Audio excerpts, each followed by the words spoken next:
Salutare tuturor și bine ați revenit la Școala de Cripto. Astăzi vom discuta un pic despre Bitcoin, dar și despre alte câteva evenimente foarte importante care s-au întâmplat în ultimele cam 24 de ore. Așadar, în acest caz suntem pe CoinMarketCap. Vedem că nu avem cine știe ce volatilitate, avem un pic ceva creștere pe un meme coin care a apărut destul de recent în top 100, se numește MOG Coin, proiectul cu criptomoneda sau tokenul MOG. Totuși, în cazul în care doriți să investiți în așa ceva, aș spune că întâi să încercați să vă faceți o analiză cât mai aprofundată, da, pe acest proiect, să vedeți care este treaba cu el. Nu investiți, dar nu vă aruncați în proiecte de acest tip, mai ales în cazul în care avem desigur de a face cu un proiect de tip meme coin creat pentru distracție, să spunem așa. Da? Deci este foarte probabil să ne pierdem banii în cazul în care ne aruncăm să investim în proiecte de acest tip, mai ales în momentul în care ele sunt la all-time high. Bun, în afară de acest lucru, nu prea avem mare lucru pe piața cripto în termen de volatilitate a prețului, da? Deci un lucru foarte interesant pe care l-am observat este doar faptul că în continuare volumul scade, volumul de tranzacționare. Ne putem uita aici pe CoinMarketCap, volumul vedem că este în scădere cu undeva la 19%, comparativ probabil cu ultimele 20, celelalte ultimele 24 de ore, deci avem undeva la 47,7 miliarde de dolari tranzacționate în ultimele 24 de ore. Capitalizarea totală a pieței rămâne de undeva la peste 2 trilioane de dolari, desigur cu BTC având dominanța de 53,2% la momentul actual. Un lucru foarte important și semnificativ la momentul actual, avem un semnal oarecum bullish, de fapt este foarte bullish pe partea asta de Bitcoin și BlackRock. Pentru cei care nu știu, BlackRock, da, foarte simplu, este cea mai mare companie de asset management. Ce înseamnă acest lucru? Ei practic administrează banii și activele în general ale unor alte persoane fizice sau juridice, da? Persoane juridice, în general alte companii, da? Sau chiar entități guvernamentale și așa mai departe. Bun, sunt pe primul loc, da? Deci sunt cei mai importanți la nivel global.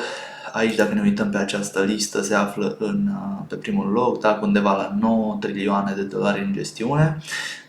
De fapt, este o listă actualizată ultima dată probabil pe la începutul anului 2023, pentru că aici putem observa că la finele anului 2023 AUM-ul lor a fost de undeva la peste 10 trilioane de dolari, deci în creștere în continuare.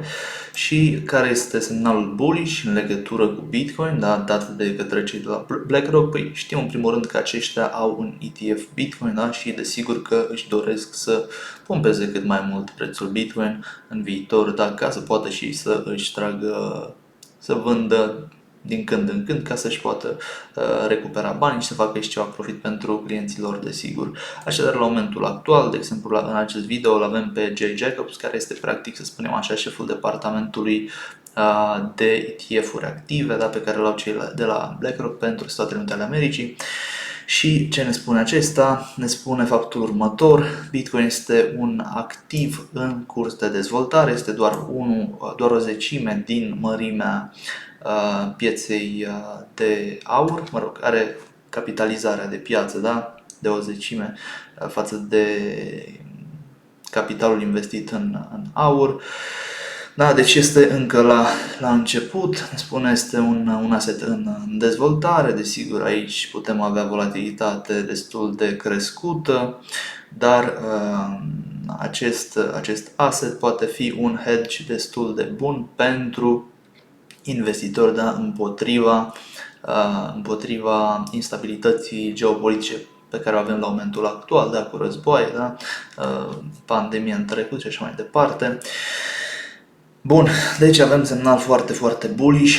De ce? Pentru că nu este de la o persoană oarecare, dar nu este de la o companie oarecare. Vorbim de cea mai importantă companie a lumii din sectorul financiar și bancar, da? BlackRock. Bun, pe lângă asta îl avem pe Jesse Powell, care este practic CEO, fondatorul Kraken. Kraken este un exchange pentru cei care nu știu, dar la fel ca și Binance, Coinbase, Bybit și așa mai departe. Acesta se pare că încearcă și el să facă un pic de lobby pentru piața cripto, da, donează undeva la $1.000.000 către Trump în ETH. A făcut această donație.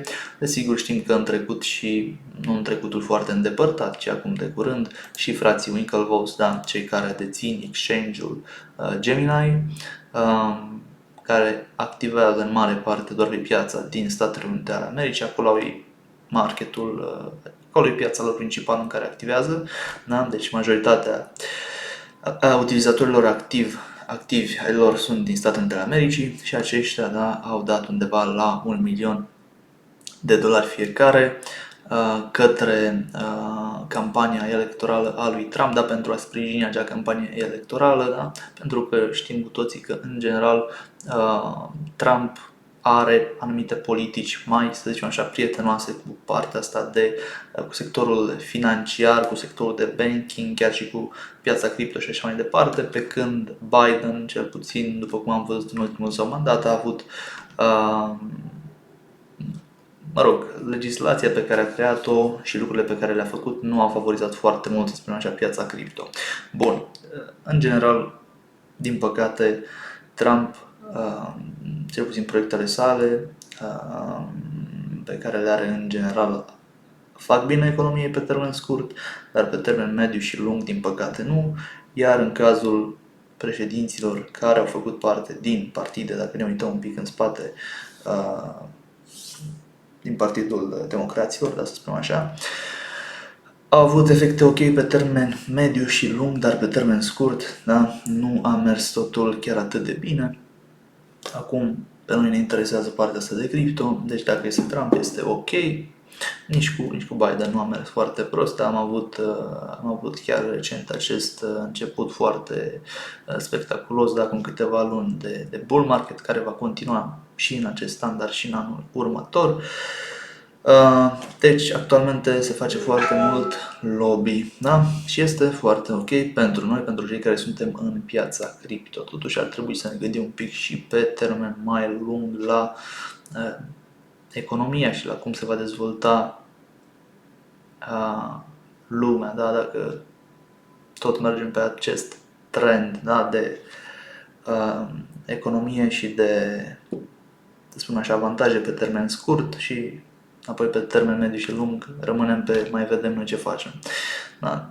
Mă rog, deocamdată suntem în cripto, ne interesează ca piața cripto să crească, dar de asemenea și să fie cât mai reglementată într-un mod pozitiv, da? Într-un mod pozitiv, pentru că sunt foarte multe schemuri la momentul actual. Am avut schemuri și de la CEX-uri și de la foarte multe proiecte cripto, da? Și de la foarte mulți influenceri care promovau tot felul de criptomonede, da? Și proiecte cripto care erau doar schemuri, da? Doar țepe. Și trebuie să reglementate aceste lucruri pentru că totul să fie cât mai ok pentru toată lumea. Bun.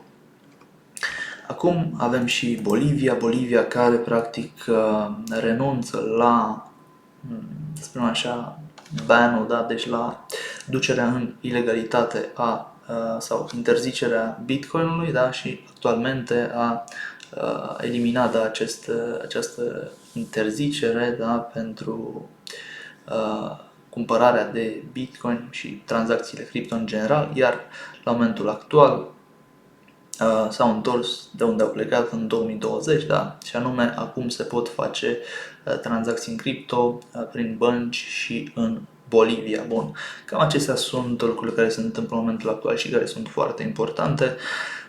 Noi ne vom revedea probabil zilele următoare și cam atât. Pe lângă asta, din nou reamintire, da? Pentru 1 și 14, de pe 1 până pe 14 iulie, da? Atunci vom avea preînregistrările pentru acceleratorul de Crypto Trader, parcurs educațional, structurat pe 10 zile, undeva la 2-4 ore va dura practic vizionarea și studierea celor materiale, da, plus practică. Practic, acest parcurs educațional va permite oricărei persoane provenind din orice alt mediu profesional să își facă conversia la crypto trading, da, să devină un crypto trader profesionist în 10 zile, desigur, dacă acea persoană va depune efortul necesar, da, de a viziona materialele respective, da, de a le citi, de a se uita la ele, de a le studia, de a face practică și așa mai departe. Bun, cam atât pentru astăzi, la revedere!